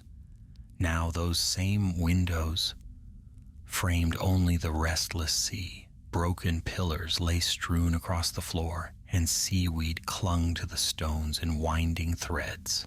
A faint red glow flickered near the far end of the hall. Laneth raised her staff. "Be cautious." Erdasil stepped forward, the shards warming in his hands. As he drew nearer to the glow, shapes resolved out of the shadows. What remained of a wide stone dais cracked down the center as though sundered by a massive blow. Above it hung the red light, drifting like a small ember trapped in a spider's web of broken stone. "A fragment," Erdasil whispered. But even as he reached for it, a low groan reverberated through the chamber. Rothor spun. "Something wakes." The water pooling around their feet rippled in unnatural patterns. A cold draft swept across the hall, extinguishing the small flame at Laneth's staff's tip. For the briefest moment, from the darkened corners of the hall rose shapes, long-limbed, half-corporeal, their bodies flickering like torn shadows. Their faces were crude impressions, carved by suffering. Their fingers reached with desperate yearning. "Wraith thralls," Laneth whispered. "More of them." But these were different. These moved not with the sluggish stumble of broken beings, but with a shivering purpose, as though called by a single will. One lunged at Erdasil. Rothor intercepted it with a swift strike, though his blade met more resistance than expected. The creature shrieked, its form twisting like smoke, beaten by a fierce wind. "Keep them back," he shouted. Erdasil pressed forward, ignoring the growing darkness behind him. The red glowing fragment pulsed stronger, as if struggling against the presence of the wraiths. Another creature lunged, this time toward Laneth. She thrust her staff, unleashing a burst of flame that split the air. The wraith thrall recoiled, its smoky form shriveling before the light, but more rose from the shadows. 5, 10, perhaps more. Their wails echoed around the ruined hall, mingling with the sea's restless roar. Erdasil reached the dais at last. The fragment hovered inches above the cracked stone, pulsing red as blood. The two shards in his hands responded, glowing in unison. He extended his hand. The red fragment leaped toward the others. A surge of power flashed through him, cold and ancient. Images flooded his mind, towers falling, fire bursting from the peaks of Thangorodrim, seas rushing in like beasts unleashed, shadows fleeing into cracks beneath the earth, and through it all, a voice, not fully formed, but whispering from some distant, broken corner of the world. Come, together we remember. Erdical staggered, nearly falling, but he tightened his grip, drawing the fragment into his hands. The hall blazed with light. The wraith thralls shrieked as though burned alive, their forms unraveled, drifting upward like smoke pulled into the night sky. Rothor shielded his eyes.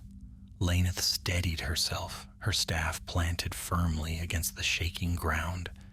When the light faded, silence returned. The sea whispered once more through the broken windows. Rothor approached. "Are you harmed?" Erdasil shook his head slowly. "No." But it spoke. Laneth's eyes narrowed. What did it say? That the fragments, they remember the ruin. Erdasil looked at the 3 pieces now glowing faintly in his hands. And something else remembers them.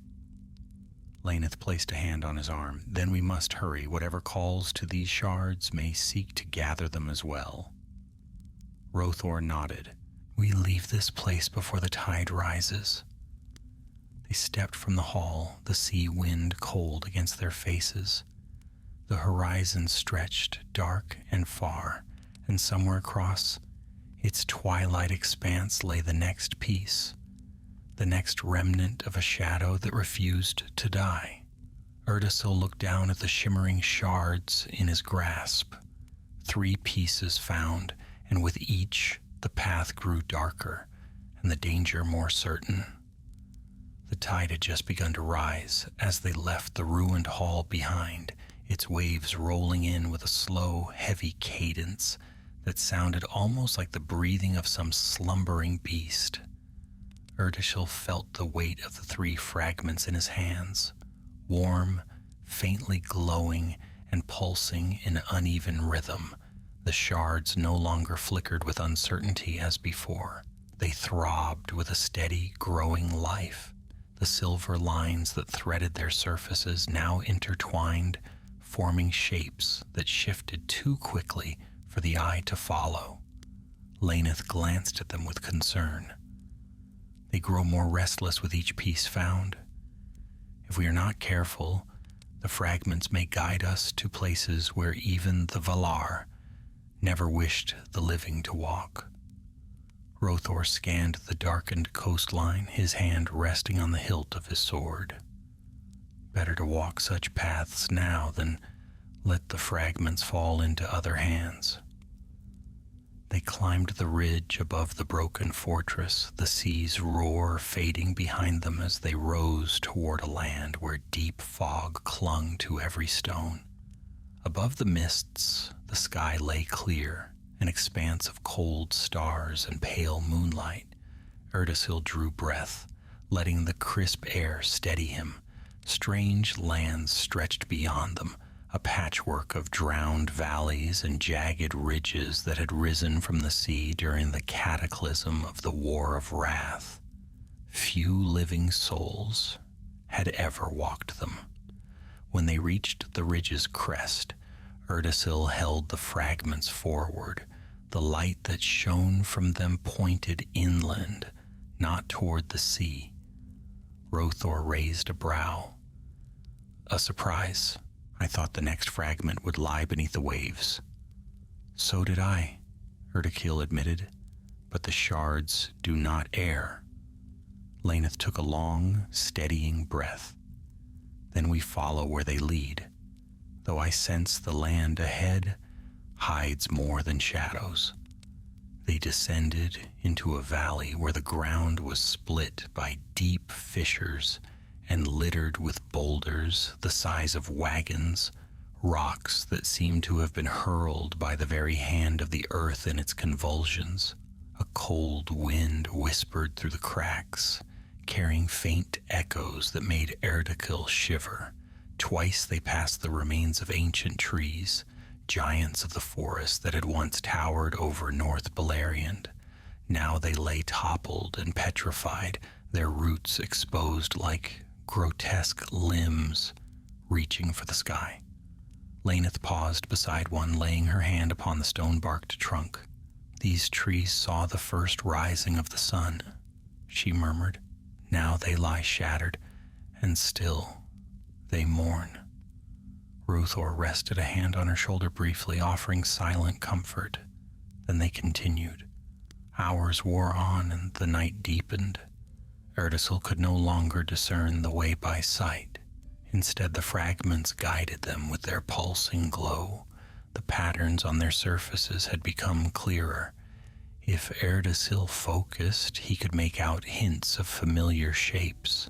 A coastline he recognized, a great river long since swallowed, mountains half remembered from ancient lore, but between these shapes lay shadows, dark blots that no map of the First Age had ever shown.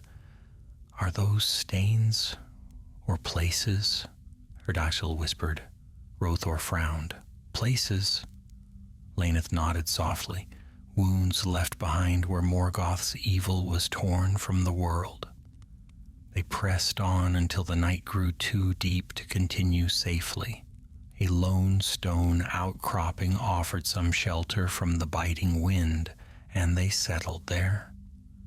Laneth set a small flame within the hollow of a broken rock, its glow soft and unwavering. Rothor took the first watch as Erdasil settled against the cold stone. He did not expect sleep to come, but it did quickly and without warning, and with sleep the vision returned. He stood on a plain of black ash stretching beneath a storm-dark sky. The air was filled with the echo of distant screams, faint, fading, yet endlessly repeating. Before him rose the ruins of Thangorodrim, 3 jagged stumps of mountains broken and twisted by the wrath of the Valor. Between them yawned a vast chasm, deeper than the eye could see. A presence stirred within the chasm, not a figure this time, a voice. "Come. The memory remains. You cannot silence what was forged in hatred and fire." Erdasil clutched the shards, but in the dream he held none. Their light had vanished. Then the chasm split open wider and tendrils of darkness reached upward. He woke with a sharp gasp. Laneth knelt beside him, worry in her eyes. "Another vision?" Erdasil nodded, breath unsteady. "The echo is not gone. Not fully. It lingers, and it calls." Rothor returned from his watch. "Then the fragments lead us to the next shadow." Erdasil looked at the shards. Their glow had grown stronger, almost urgent. "We must move," he said. They left before dawn. The shards guided them toward a series of hills that rose in strange, unnatural shapes, like waves frozen in stone.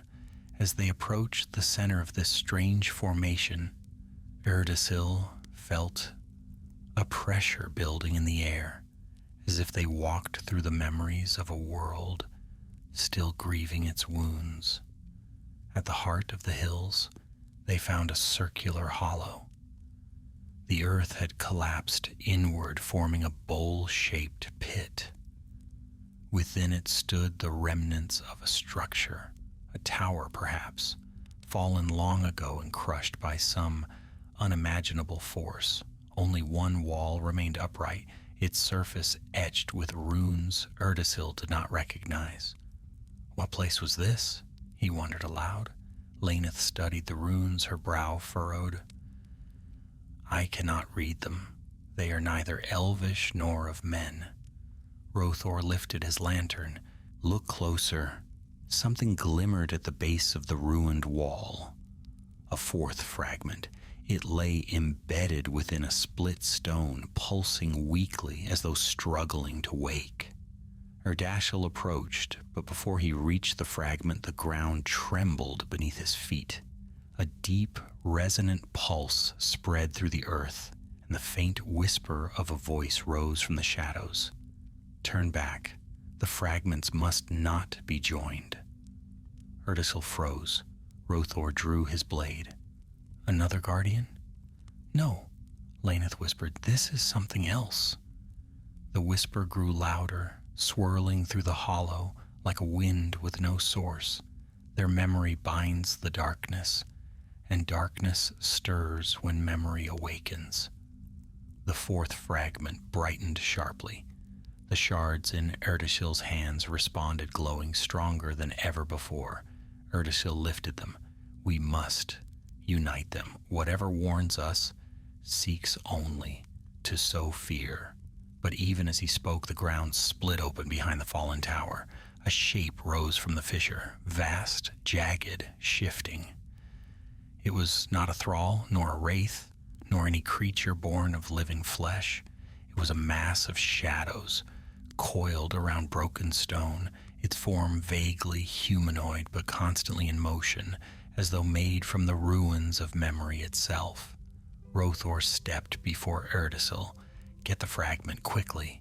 Laneth lifted her staff, fire bursting forth. We will hold it back. Erdashil ran toward the glowing crystal lodged in the stone. Behind him the creature roared, a sound like collapsing mountains. He reached the fragment, grasped it, and tore it free. Light exploded behind him, and the ground gave way beneath their feet. The ground shattered beneath them with a thunderous crack, and the entire hollow lurched downward as if the earth had drawn a sudden breath. Erdashil felt the stone crumble under his boots. He lunged toward Laneth and Rothor, but the world pitched sideways and all three tumbled into darkness. Erdashil hit the slope of a collapsing tunnel, sliding violently through loose soil and broken rock.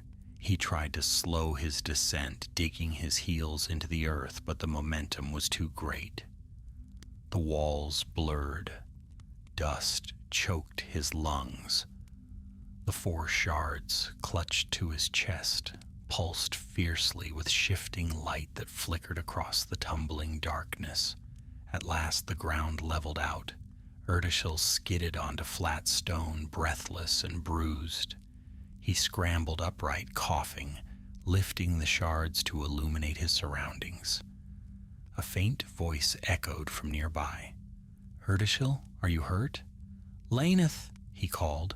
She emerged from the dust, her staff's flame dim but steady. Rothor stumbled after her, covered in grit but otherwise whole.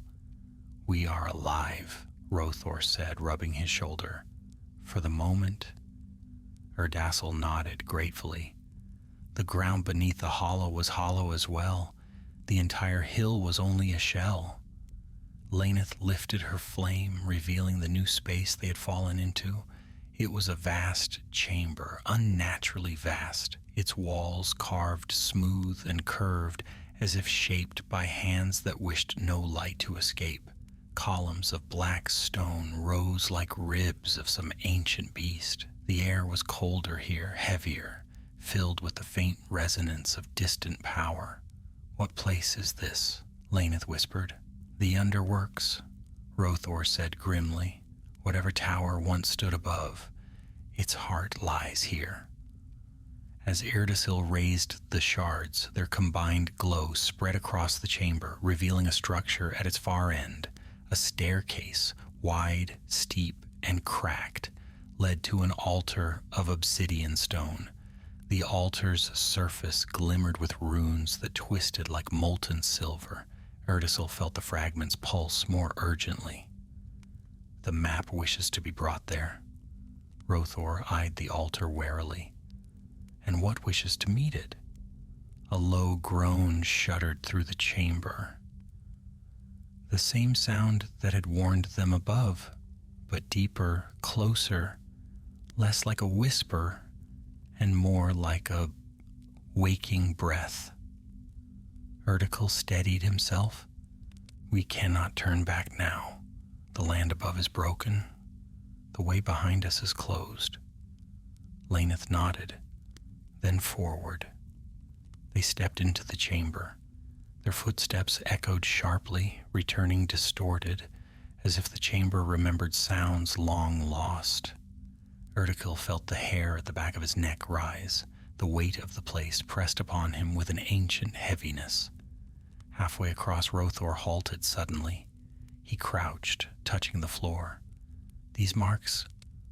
Look. Erdikil knelt beside him. Scratches marred the stone, deep gouges that clawed in wild spirals across the floor. Not made by blade nor beast, Rothor said. Something dragged itself here, many times. Laneth's voice softened. The thralls, they were summoned and devoured, Rothor murmured. They pressed onward until they reached the base of the staircase. From here the altar loomed above them like a dark crown. Erdasil drew in a slow breath. We placed the fragments upon it all at once. Laneth climbed beside him. Rothor took position near the base of the steps, blade drawn. Erdasil mounted the final step. The altar hummed faintly, as if sensing the shard's approach. He placed the 4 fragments upon the stone. They trembled violently, sliding together, drawn by an unseen force. Light burst from their edges, blue, silver, red, and shadowed gray, spinning into a whirling storm. The runes on the altar ignited, glowing bright as flame. Then the fragments locked into one another. A crystalline disk lay before him, still fractured, still incomplete, but clearly part of a greater whole. The lines upon its surface shifted into a new pattern. The map of lost Beleriand appeared, its coasts intact, its mountains whole, its cities marked with bright sigils, but scattered across its surface were dark marks, 7 of them, blots that pulsed like poisoned wounds. Laneth inhaled sharply. 7 remnants. Rothor looked up from below. We have 4? Erdasil reached out to touch the newly formed crystal, but before his hand met its surface, the chamber shook violently. A ravenous roar erupted from the shadows behind the altar. The 3 companions spun as a mass of darkness surged forward. Stone and shadow intertwined, as if the broken memory of the earth had taken shape in fury. The guardian that had risen above was nothing compared to this. This form was larger, its limbs jagged, its howling voice echoing with the remnants of countless lost thralls. It lunged. Rothor shouted, leaping up the steps. Erdasil, take the map! Erdasil seized the crystal disc, clutching it to his chest as the creature struck the staircase. The impact shattered stone, throwing Laneth and Erdasil back. The crystal rolled from his grasp, spinning across the floor. Laneth struck the ground hard, rolling to avoid the beast's sweeping limb. She thrust out her staff, releasing a torrent of fire. Flames seared the creature's surface, but it only recoiled briefly before twisting toward her, its formless face contorting. Rothor leaped onto its back, driving his blade deep into the whirling shadow. The creature howled, seizing him with tendrils of darkness and hurling him into a pillar with bone-shaking force. Rothor! Erdikil cried. Rothor groaned but forced himself upright, though blood ran down his brow. The creature turned again toward Erdasil. The crystal disk lay between them, pulsing with urgent light. Erdasil dashed for it. The beast lunged faster than he expected.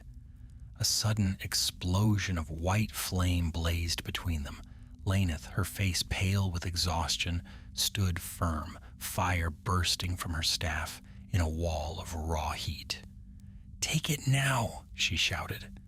Erdasil seized the crystal. The map's light surged, flooding the chamber with silver brilliance. The creature shrieked as its shadowy limbs began to unravel.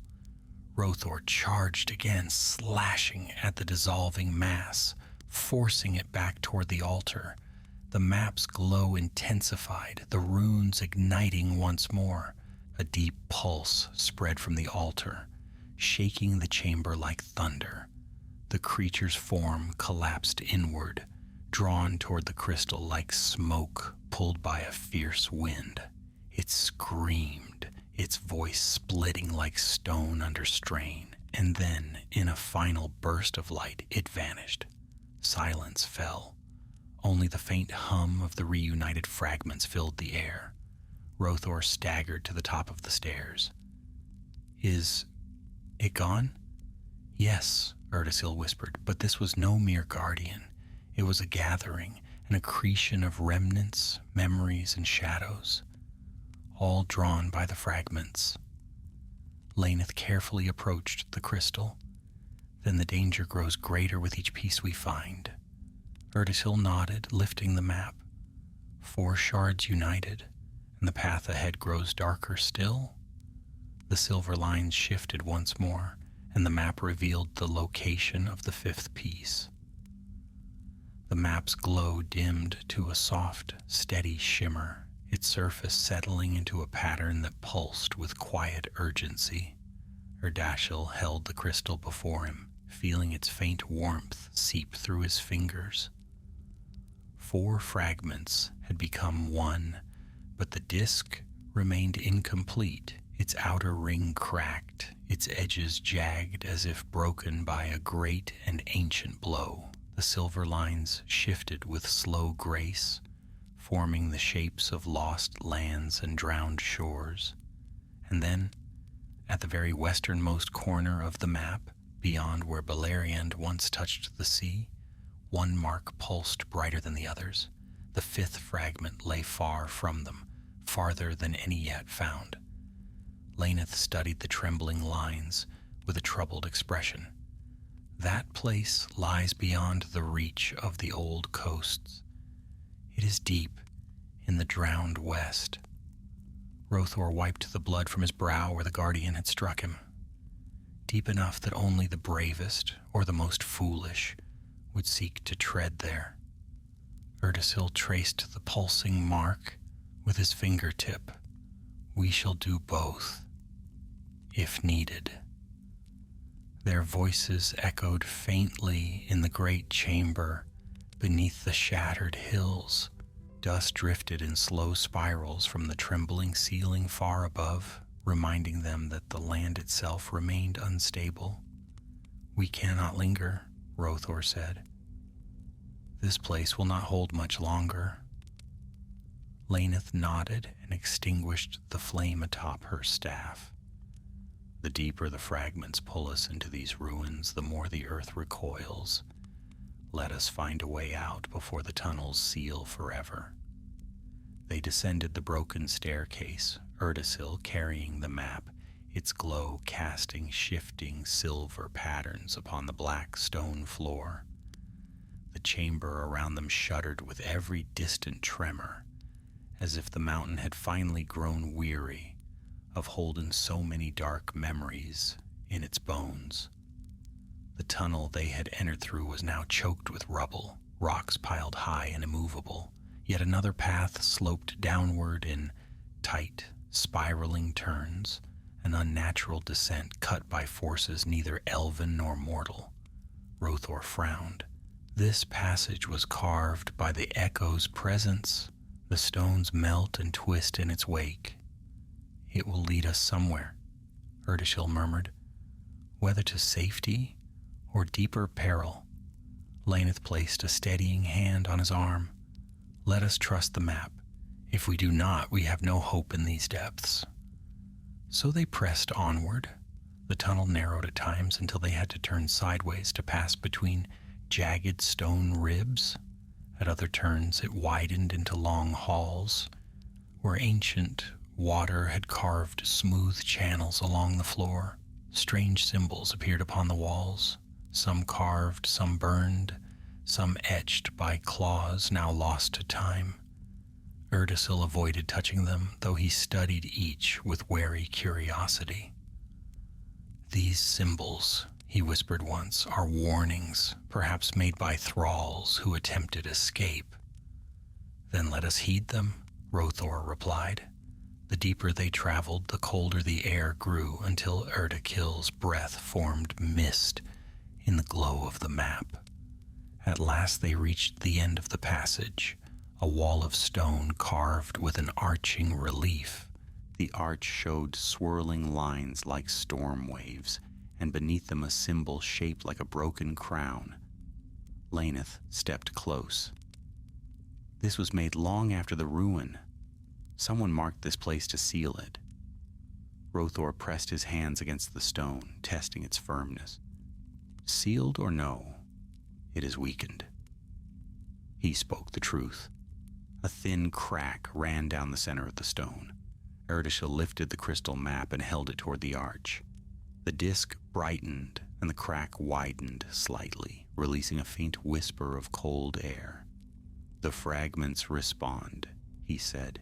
This passage is meant to open. Together they pressed against the stone. It groaned, shuddered, and slowly folded inward, revealing a narrow chamber lit by the faint glow of phosphorescent moss. Beyond it lay a path slanting upward. At its end, Erdeshil glimpsed the shimmer of open air. Come, he said softly. We are near the surface. The three of them ascended the narrow path until the last bend opened suddenly into the night sky. Stars stretched above them like a jeweled tapestry, and the cold night wind swept through their hair, carrying the scent of distant rain. They stood upon the side of a newly formed hill, overlooking a vast expanse of broken plains. Far beyond, the sea glimmered under the moonlight. The land between was no longer what it had been even a year past. Valleys had collapsed into deep ravines, and shattered ridges jutted from the earth like the spines of slumbering beasts. Erdeshil breathed deeply. We survived. Again. Rothor chuckled weakly, only barely. Laneth smiled faintly, though her eyes remained troubled. The next fragment waits far across that restless sea. This journey will not be like the last. We must cross waters few have dared to sail since the drowning. Rothor surveyed the jagged coast. We cannot remain inland. The hills tremble still. The closer we move to the remnants of Beleriand, the more unstable the ground becomes. Erdeshil nodded. Then we head to the coast and find a craft capable of bearing us west. It took them many hours to descend into the broken plain. They moved with caution, avoiding deep cracks and unstable stone. By dawn they reached a narrow valley where an ancient stream trickled over the rocks, forming a small pool. There they rested briefly and took what little food remained. Laneth turned her gaze westward where the sun rose in pale gold. Strange, she murmured. The map's glow dims with the light. Erdeshil studied the disk.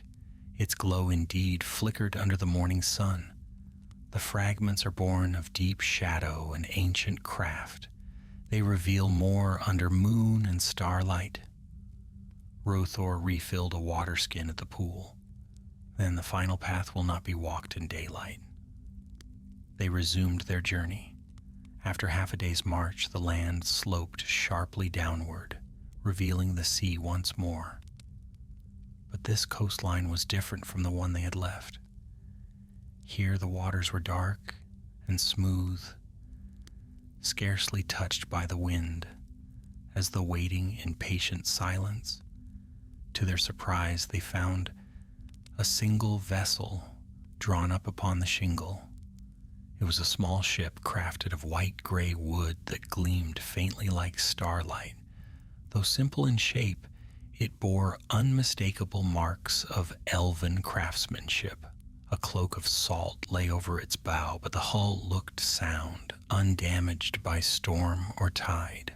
Rothor approached it slowly, suspicion in his eyes.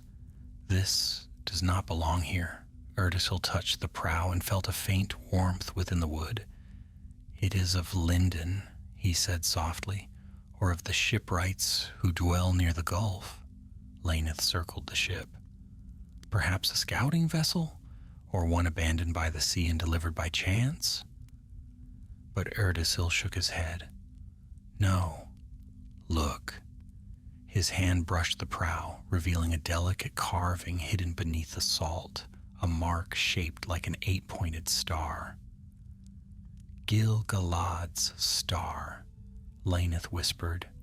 Someone sent this ship. Rothor looked at Erdasil. For us. The wind shifted. The sea whispered against the sand. Erdasil rested a hand upon the ship's railing. Then our road leads west indeed. He lifted the crystal map once more.